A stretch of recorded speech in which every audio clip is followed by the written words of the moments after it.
Holy crow, what just happened to this road? All right, it's decision time. You know what decision I think I'm gonna make? Well, I don't know if this is a good decision, but it's a decision.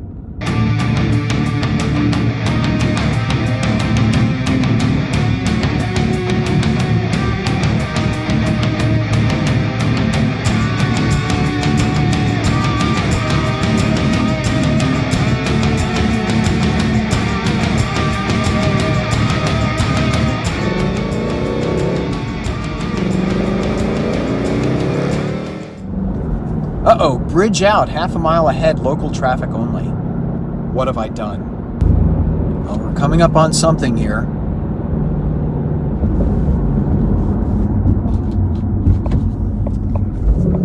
That says road closed, so I turn here. Oh, this is pretty. Here's an update I'm kind of excited about. Break-in, we are at 931.7 miles as of this moment. I have been taking good care of the car, not enjoying myself, but respecting the break-in period, which I'm treating as, you know, up to 1,000 miles. So I am excited that I'm approaching that 1,000 mile mark. It has been one of the most enjoyable 1,000 miles I think I've ever driven. It really has been terrific. And what is that, a GTO? That's pretty. That's nice. Want another fun fact about this convertible?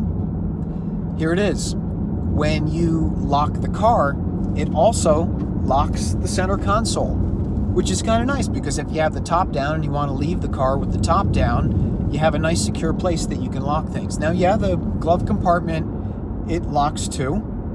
Locks with a key, but I thought it was a really nice touch that they have the center console also lock, so that way if you park and you have the top down, someone can't just reach over, pop it open, and take whatever you have in there. So in a car that basically doesn't have a lot of storage, it's really nice when the storage that you do have is well thought out. So thank you, Ford. Thanks again for thinking of these things. It's some of the little things that go into making this car so much fun.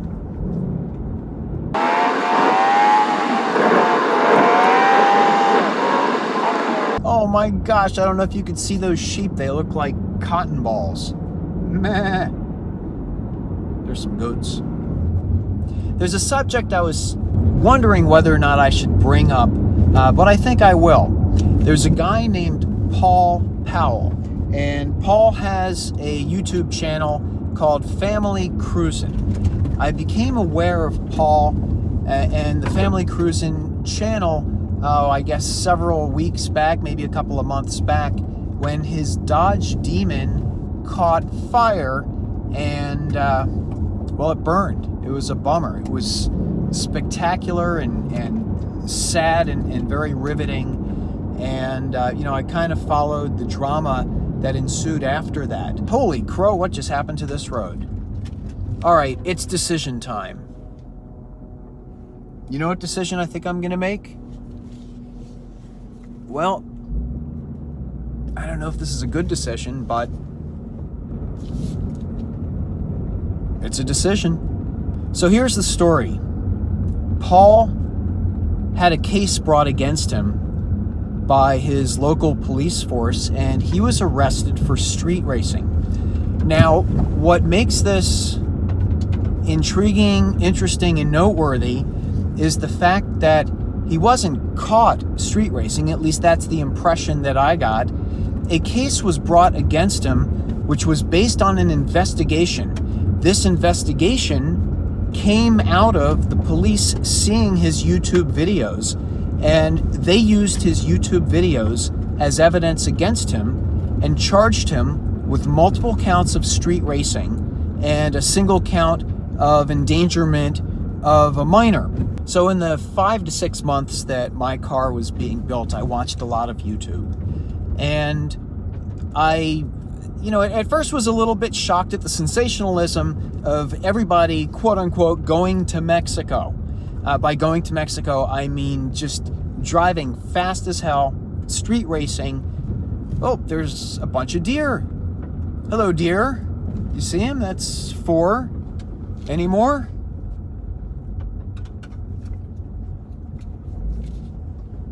There they go. So as I was saying, as a parent and, you know, someone that is a little bit older now and you know, I had a fun youth and I made lots of mistakes. There were a lot of times that I was very lucky, and I have to tell you, I learned a lot from those mistakes. Hey, it looks paved up ahead. That's awesome. So I know that it's very popular on YouTube for people to do crazy car stuff. And while it's fun to watch, you also have to take responsibility for what you're doing. And the fact is, if you are racing cars, if you're racing them on the street, there's a very real chance that somebody can get hurt. And that's a concern. It's always been a concern of mine when I'm watching these videos. Law enforcement made a case against this guy based on his videos, based on the fact that they saw him in areas that can be identified as being in the local area. You know, it definitely wasn't Mexico.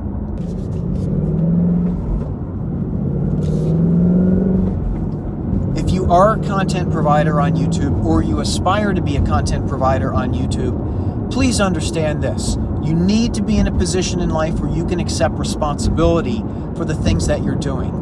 YouTube gives people a voice. Whatever you say, whatever you do, that is a part of your history. You need to look to the future.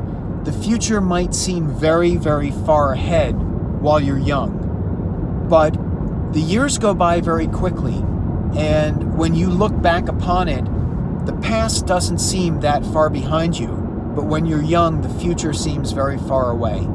So please take a little bit of advice from this old guy. Realize that every small decision that you make now is a very, very tiny part of who you're going to be in the future. That's it. End rant. I just talked on the subject for like 20 minutes to the camera. I'm probably just going to edit the crap out of this. Ah, I love that downshift. All right, let's get off this road. Well, that took a serious turn. Okay, back on a lighter subject.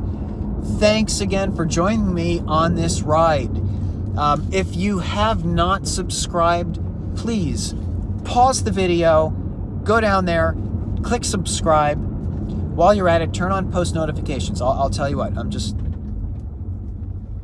going to pull over here. Go subscribe, turn on post notifications. Do it now. Pause the video. I'll wait. And unpause. All right, thank you very much. I really do appreciate people watching these videos. I have not forgotten about my promise to do my next mod on this vehicle, and that will be the Steeda clutch spring. And the Steeda clutch spring, I'll tell you why I'm waiting a little bit. There's lots of videos that tell you, oh, you know, change the clutch spring because the one from the factory is heavy and it's weird, and this new one is, you know, really great and it feels terrific. Well, what I actually want to do is, I'm a big fan of science, and so I have an idea. I'm going to use some science, and we're going to actually not only talk in more detail about what the difference is between the factory spring and the Steeda spring. I'm actually going to show you, and I'm going to show you using science. So please stay subscribed, keep those post notifications on. Thank you for joining me on this video. The next video won't be long, and I'm going to show you what that mod's all about. I'm going to explain it in a way that you have never seen it explained before. That is my promise to you. My name is Mike. My channel is Mike Fixed It. I appreciate you joining me. Be good, be well, be safe, and I will talk to you soon. Bye-bye.